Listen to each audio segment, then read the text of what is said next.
সবাইকে আবারও স্বাগতম। আমরা পুলি এবং আনত তলের এই প্রবলেমটা মাত্র শেষ করেছি।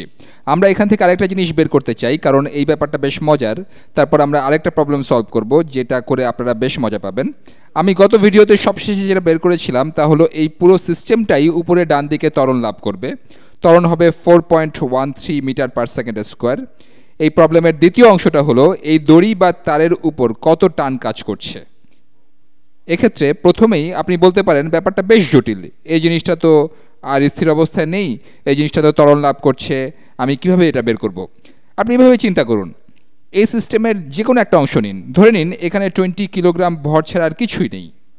ঠিক আছে, ধরে নিলাম আমরা এখানে শুধু 20 কিলোগ্রাম ভরটাই দেখতে পাচ্ছি, আর আমরা জানি এটা একটা তার থেকে ঝুলানো আছে। আমরা আরও জানি তারটা না থাকলে বস্তুটা যত বেশি ত্বরণ লাভ করতো, এক্ষেত্রে তত বেশি ত্বরণ লাভ করছে না। এটা এখন 4.13 মিটার পার সেকেন্ড স্কোয়ার ত্বরণ লাভ করছে, কিন্তু তারটা যদি না থাকতো তবে এটা 9.81 মিটার পার সেকেন্ড স্কোয়ার বা অভিকর্ষ ত্বরণের সমান ত্বরণ লাভ করতো। তাহলে তারটা বস্তুটার উপর উপরের দিকে কিছু বল প্রয়োগ করছে, এবং এই বলটাই হলো টেনশন বল বা টান বল। এই টান বল বা টানের কারণেই বস্তুটা 9.8 মিটার পার সেকেন্ড স্কোয়ার ত্বরণ লাভ না করে 4.13 মিটার পার সেকেন্ড স্কোয়ার ত্বরণ লাভ করছে। তাহলে বস্তুটার উপর নেট বল কত কাজ করছে শুধুমাত্র এই বস্তুটার উপরে? তাহলে নেট বল হবে, আমি অন্যান্য জায়গায় নেট বল সম্বন্ধে যা বলেছি সেগুলো ভুলে যেতে পারেন। তাহলে এখানে আমরা জানি এই বস্তুটার ভর হলো 20 কিলোগ্রাম, এটার ভর, আর বস্তুটা নিচের দিকে 4.13 মিটার পার সেকেন্ড স্কোয়ার ত্বরণ লাভ করছে।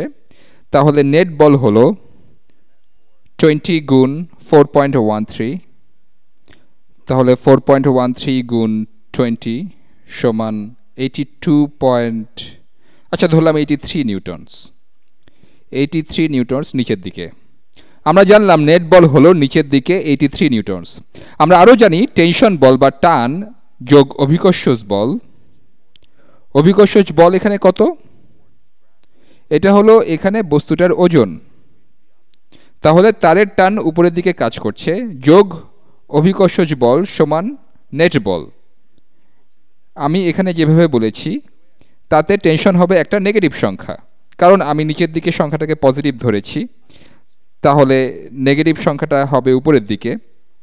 তাহলে টেনশন সমান 83 বিয়োগ 196 সমান কত? 83 বিয়োগ 196 সমান -113 নিউটনস। নেগেটিভ সংখ্যা পাওয়ার একমাত্র কারণ হলো আমি নিচের দিকে সংখ্যাগুলোকে পজিটিভ ধরেছি। নিচের দিকে -113 নিউটন বলা যেই কথা, উপরের দিকে 113 বলা সেই একই কথা। এটাই হলো দড়ি বা তারটার উপর টেনশন বা টান। আপনি এপাশের বস্তুটার উপরেও একই কাজ করতে পারেন। এপাশের বস্তুটার উপর একই কাজ করলেও আপনারা তারের টান একই পাবেন। আপনারা বলবেন যে বস্তুটা তো তার স্বাভাবিক ত্বরণে চলতো, যদি তারের টান পেছনের দিকে কাজ না করতো। আপনারা বুঝতে পারছেন সেক্ষেত্রে বস্তুটা একটা ত্বরণে নিচের দিকে যেত, কিন্তু বস্তুটা তো আসলে উপরের দিকে যাচ্ছে। আপনারা এখান থেকে নেট বল বের করবেন, তারপর টেনশন যোগ এখানকার সবগুলো বলের যোগফল সমান হবে নেট বল। এখান থেকে আপনি টেনশন কত বের করতে পারবেন, আপনারা টেনশনের মান একই পাবেন। এবার আমরা একটা মজার জিনিস দেখাবো, এটা অনেক সহজ, এটাকে আপনারা জ্ঞানমূলক প্রবলেমও বলতে পারেন। আমরা একটা পাই যেটাকে আপনারা উপরের ক্রিম দেওয়া কেক বা পেস্ট্রি হিসাবে চেনেন, সেটা আছে। এটা হচ্ছে সেই পাই, আর এটা হচ্ছে আমার হাত। আমার আঁকা দেখে আপনি বলতে পারেন যে আমার তো একজন বিশিষ্ট চিত্রশিল্পী হওয়া উচিত ছিল। যাই হোক, এটা আমার হাত, আর আমি একটা পেস্ট্রি ধরে আছি।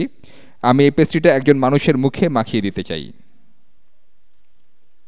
এখানে একটা মানুষের মুখ আঁকছি, এই যে একটা মুখের মতো দেখাচ্ছে এটা। আমি আসলে হাই স্কুলে থাকতে পেপারে কার্টুন আঁকতাম, তাই আমি সামান্য আঁকতেও পারি। যাই হোক, এটা একজন টাক মাথাওয়ালা মানুষ। আমার অবশ্য আঁকার দিকে বেশি মনোযোগ দেওয়া উচিত নয়। ধরে নিলাম লোকটার গোঁফ বা মোচ আছে, সে যাই হোক, আমি এই পাইটা এই লোকটার মুখে ছুঁড়ে মারতে চাই। এখন প্রবলেমটা এরকম, আমি বের করতে চাই যে আমাকে কত জোরে পাইটা ছুঁড়ে মারতে হবে যাতে এটা পড়ে না যায়। এখানে কি ঘটছে? পাইটার উপর অভিকর্ষজ বল কাজ করছে। আমি যদি পাইটা যথেষ্ট জোরে ছুটতে না পারি তবে অভিকর্ষজ বলের কারণে এটা নিচে পড়ে যাবে এবং কখনোই লোকটার মুখ পর্যন্ত যাবে না। আমি মোটেও চাই না পাইটা নিচে পড়ে যাক। তাহলে আমাকে এটা কত জোরে ছুটতে হবে? আপনারা জানেন ঘর্ষণ গুণাঙ্ক, না আপনারা এটা জানেন না, কিন্তু আমি জানি আমার হাত আর পাইটার মধ্যে ঘর্ষণ গুণাঙ্ক কত। ঘর্ষণ গুণাঙ্ক মিউ সমান 0.8, এটা দেওয়া আছে। আমাকে এটার উপর কত ত্বরণ দিতে হবে? আসুন দেখি কি ঘটছে। এখানে অভিকর্ষজ বল এটাকে নিচের দিকে টানছে। ধরে নিলাম পাইটার ভর হচ্ছে এম সমান ম্যাস বা ভর। তাহলে অভিকর্ষজ বল পাইটাকে নিচের দিকে টানছে। কত টানছে? অভিকর্ষজ বল Fg সমান m গুণ 9.8, তাই না?